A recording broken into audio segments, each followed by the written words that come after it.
Hello, everybody, and welcome back to Cup of Coffee. We're finally back from our winter break, where we're having COVID issues this winter, especially Duncan here. And we were traveling. It was all a mess. We could not do a show until now that school is back in session. So, as something starts back up, something does have to end, and that is the Seattle Seahawks season. They finished 7-10 on the year after beating the Arizona Cardinals 38-30. And there's a lot of positives, a lot of negatives. Rashad Penny, 190 yards, obviously a career high, most since Sean Alexander in the game. Duncan, what are some positives of this season if you can find any? I know that it's not your forte. I think well, that is true. But I think if the way the season ended, if we had started like this and ended the way we started the season, I think there'd be a lot more concern among Seahawks fans. But I think we really did look good over the last kind of 5 games or so of the season. Like you're saying, Rashad Penny really was doing just historic stuff every time he stepped on the football field. It's amazing what you can do when you're fully healthy. But that nobody seemed to give up. And a lot of times we see this where teams who haven't met up to expectations just kind of falter and just stop really trying as the season goes on. But it seemed like everybody seemed to be almost given more effort as the season went on, which I think is really means a lot for especially for a team focused around culture like the Seattle Seahawks are. Yeah, and another thing to note is that Jordan Brooks set a franchise record for most tackles in a season, beating out his teammate Bobby Wagner, who set the record this season. So I mean that linebacker core up the middle has been really like they kept the defense locked down.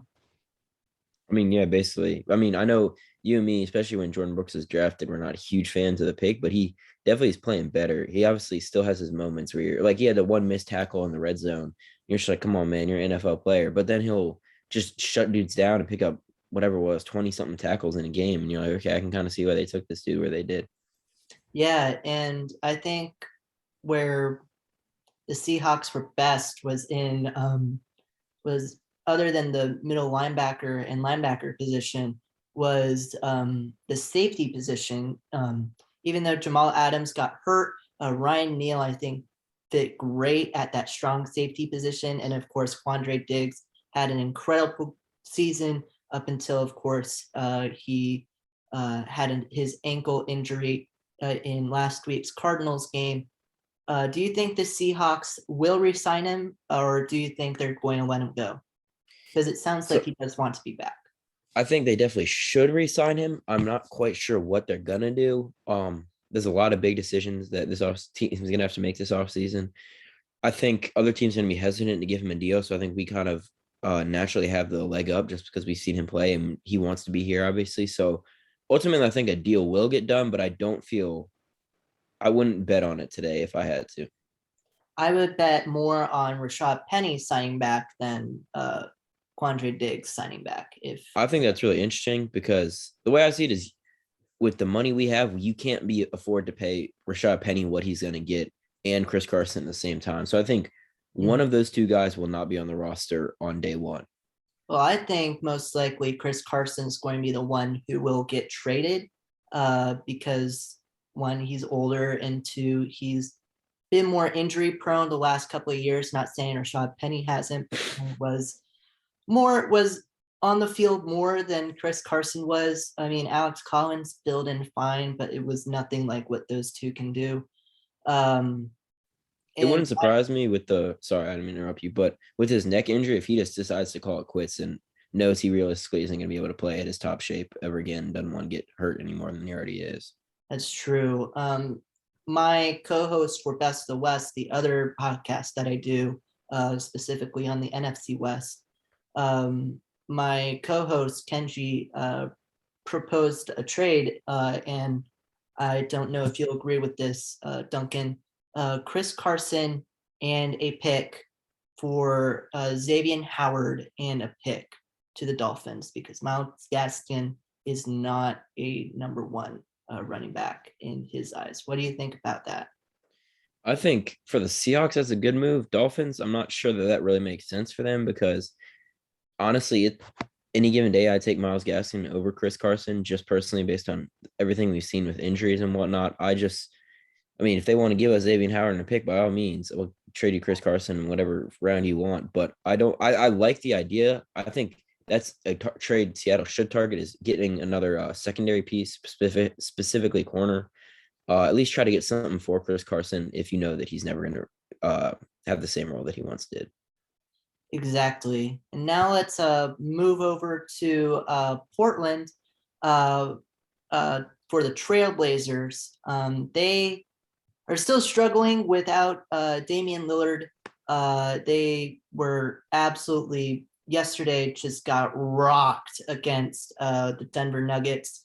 Although Anthony Simons against the Kings performed well, he dropped 31. And they actually did beat the Nets 114 to 108, but the Nets recently have not been playing great except their game against the Bulls the other day. But there was in a week that was just kind of meh for not for the Wizards, but for the Blazers. Nasir Little dove to try and get possession of the ball, ending up tripping Kyrie Irving. Do you think that was a dirty play, or do you think it was just whatever? It just happened. I honestly can't tell. This is one of those plays where I'm going to give him the benefit of the doubt just because I think he's a good guy. I don't think it was intentional. Could he have done a little bit more to maybe get out of the way? Probably. At the end of the day, I don't really think it was a dirty play though, and just more of an unfortunate coincidence. Yeah, I believe it was an unfortunate coincidence too. I don't think it would be incredibly dirty if Little was going out there trying to trip Kyrie Irving. And when you would try and trip a player in that situation, you would be hurting yourself and you would be hurting the player. And I just don't think the reward outscores the consequences Yeah, there. if his goal was to take out Kyrie, he definitely could have done it in a way that was a little bit less damning for himself and possibly a Yeah, little bit more exactly. effective. But Kyrie thought that it was more intentional than not, but Little said that it wasn't intentional, and if he had the opportunity to do it again, he would. So, one, not learning from your mistake, and two, whatever. It's whatever. Kyrie Irving is in some kind of drama every single year. The Wizards do go and face or I keep saying Wizards, but I'm reading it off our document here. The Portland Trailblazers go and face the Wizards. That's what I was trying to say. The Orlando Magic and the Miami Heat. So they have a trip on the East Coast this weekend, or this week rather. What do you see in their outlook come this week?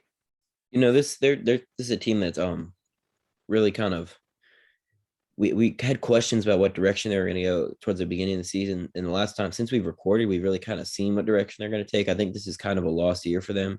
And really they need to look forward to who they want to trade at the deadline, if anybody at all. Realistically, they could go 0-3 in these next 3 games. I think they'll win at least one of the games. I would say 2 out of 3 is probably favorable for them, but I'm not sure that I think they need to make a move. Somebody needs to get moved at this deadline if they want to prepare themselves to improve in the future, because it's just not working the way it is right now. And quite frankly, they don't have enough assets or young players to really make me feel confident about their future. Yeah, they don't really have a lot of depth in their game right now, especially since Damian Lillard is out. They don't really have a go-to guy on that Mhm. roster to go and make a shot. So it's just going to be it's just a lot of question marks up for them for what their future is. They can trade veteran pieces, try and get late round picks, like a Covington. But other than that, I don't really see what they can do. Yeah, it's definitely. I mean, there doesn't seem to be any clear. But they're gonna have to make their own path because I don't think there's any obvious answers for what they're gonna have to do.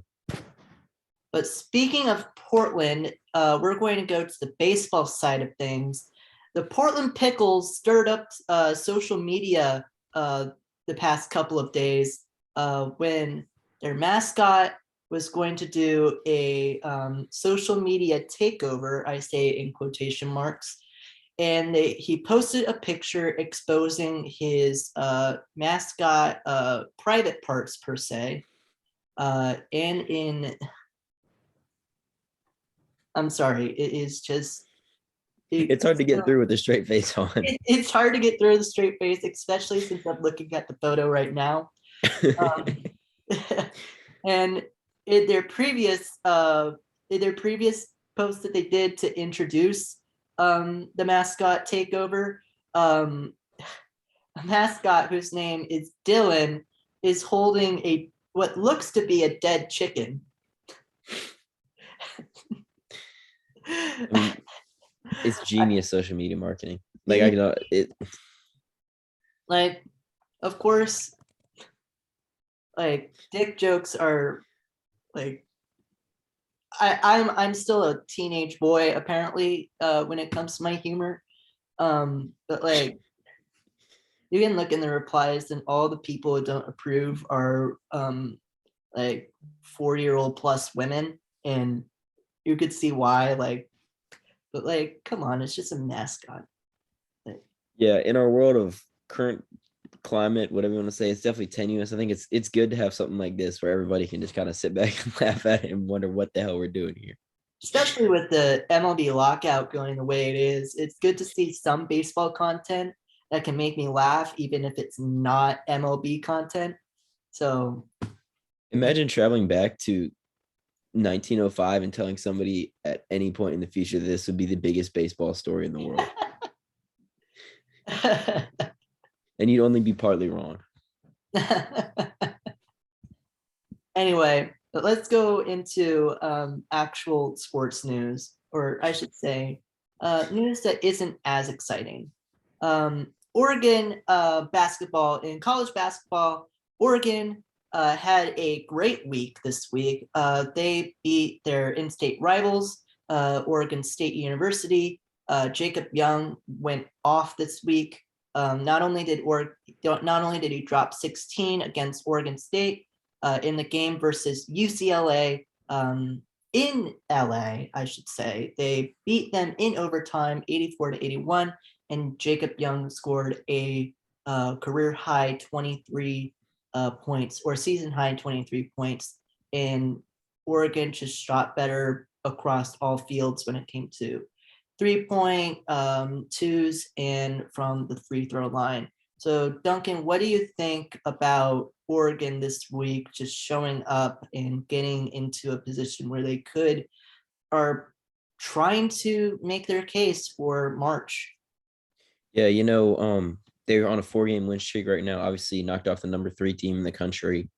As we kind of talked about in the past, for whatever reason, once the calendar year changes, Dana Altman's team seem to figure it out, and they're playing a lot better. I mean, you look at this team from the beginning of the year to now, and it's a completely different team. I mean, as always, they're going to be a contender in the Pac-12 in a year where there's really kind of a clear top tier with Arizona and USC. Oregon has the way, I feel like, to kind of lead that second tier teams and potentially, I mean, as they always seem to do, win the Pac-12 tournament, get in as a top half seed in the tournament. Like you said, Jacob Young really seems to be this team. I feel like it's more than years past. Oregon usually has 1 or 2 dudes that can kind of lead. Last year was Duarte, and the past has been Peyton Pritchard. And coming into this season, I think their biggest question was kind of who was going to step in and take over that role. And I think Jacob Young is kind of making his case to do that. Yeah, Jacob Young and Eric Williams are 2 guys to look at on who's going to lead this Oregon team come the rest of the season. And Jacob Young has really been the guy who's stepped into that role as of now. Williams has kind of been the consistent guy on the court, but he hasn't really stepped up to a level that Oregon would probably like him to. And moving on now to Washington State. Last time we talked about them, Washington State was kind of the surprising team, question mark, that like only had 1 loss in the year, and now they're falling back to earth. They beat Utah 77-61. Tyrell Roberts, I almost said Robinson. Tyrell Roberts dropped 17 points, and they lost to Stanford yesterday 62-57. Mohammed Hawaii scores 16 with 11 rebounds, and they face Cal and Oregon this week. So what do you think of Washington's performance as of late, especially after faltering over the past month? Yeah, I think there's really kind of like I said, there's not a clear favorite once you get past Arizona and USC. I don't think any team has really stood out to me as incredible. Honestly, it would not surprise me if this is, well, excuse me, UCLA is also up there, but I really think this is kind of maybe a three bid league once it comes around to March. And I think Washington's a team that has a chance to kind of pull ahead and potentially get, excuse me, Washington State has a chance to pull ahead and get there. If they can just kind of keep it up, I talked about it earlier. I think they have a chance to finish in the top third of this conference when they put it all together, because they've been really good when they've been able to do that. But the problem for them is when they've been bad, they've been really bad. And it's going to be a big week for them facing Cal and Oregon. I think 2-0 would just be outstanding. It Obviously, would put them they right into should the beat Cal. conversation. Yeah, they need a big week. Somebody, if it's not them, somebody's going to have a big week soon to kind of pull away from the middle of the pack. Yeah, because right now the top four in the Pac-12 that are really competitive right now are all in the Pac-12 South. That's Arizona, USC, Stanford. Well, I guess Stanford's not in the South. UCLA and Colorado is kind of peering in. They're 11-4 this year, so it'll be good. So it's interesting about how they've performed this year. And speaking of Colorado, University of Washington lost to Colorado this week, 78 to, 64. And they beat Cal 64 to 55. Terrell Brown, who's kind of been the guy who's been leading the team for the Huskies, scored 21.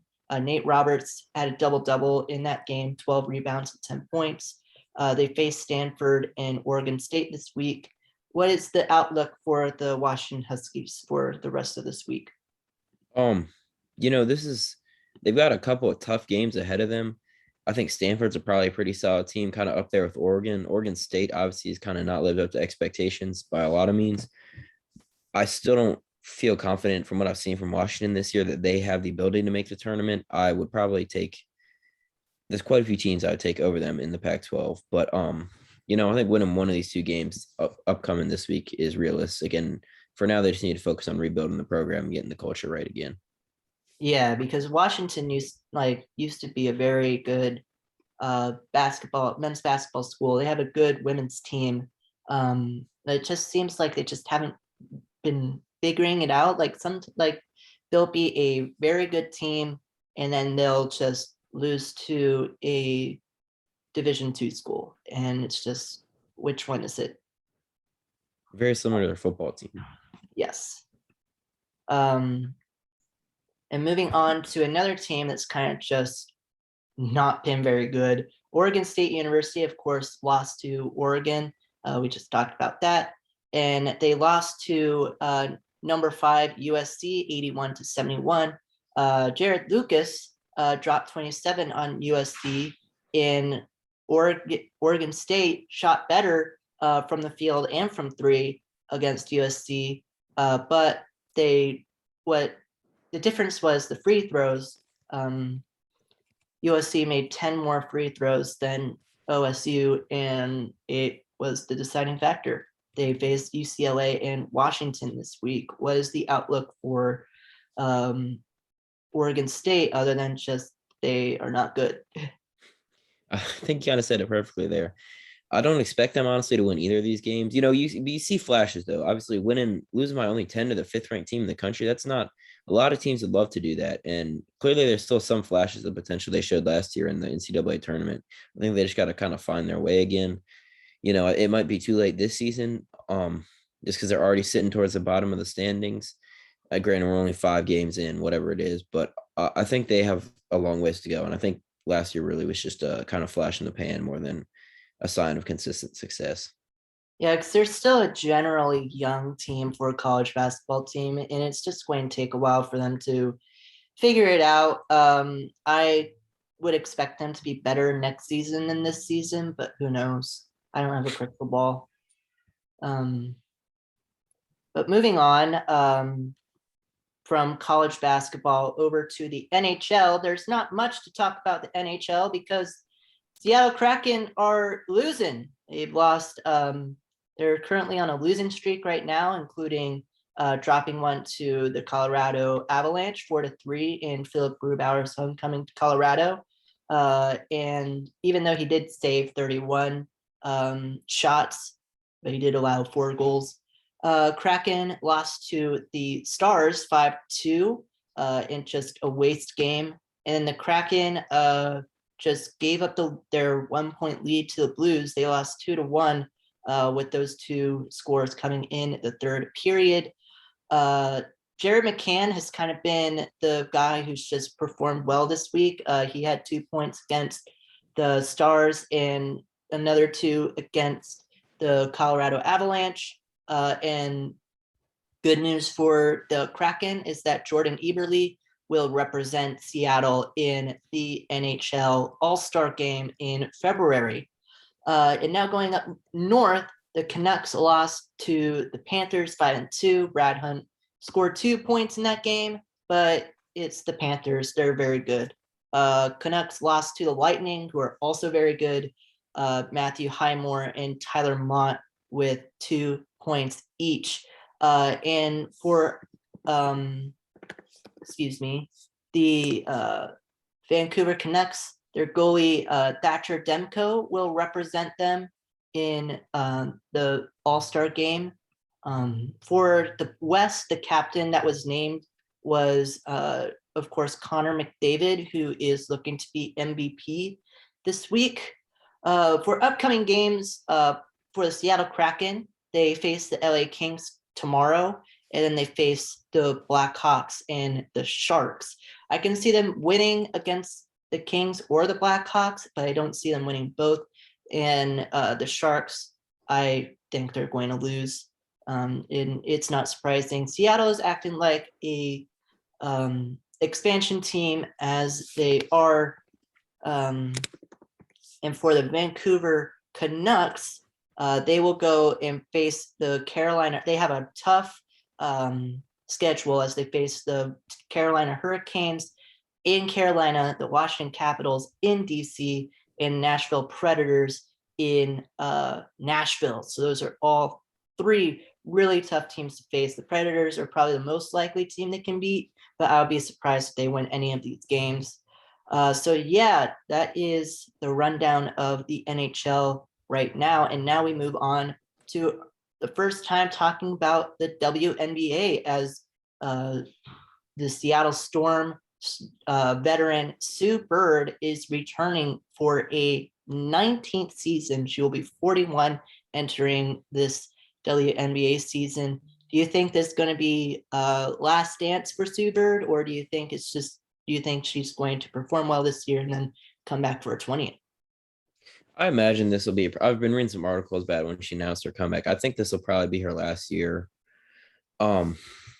It's from what I could tell, it seemed like she's obviously still active in the Seattle community. You know, she was at the Kraken home opener, so I think it's really a place that's special to her, and I think she's kind of just wants to make one more run at it, and I respect her for that. Honestly, she's already done more than anybody could ever ask. So for her to come back is just extra at this point. I'm just going to try to appreciate her greatness while she's here. You know, she's 41. She's no spring chicken. And not only that, even when she eventually retires at the end of next season, Seattle is still in a great place. They still have a lot of really good players, lots of really good coaches. And Brianna Stewart being one of them, she'll become the Sue Bird once Sue Bird leaves as the legend in the WNBA for Seattle. So looking forward to one last ride with Sue Bird. And yeah. And that's it for a cup of coffee. I am Jake Brown here with Duncan Irvine. Thank you for listening to us. Thank you for coming back after our month-long hiatus. So we'll see you next week.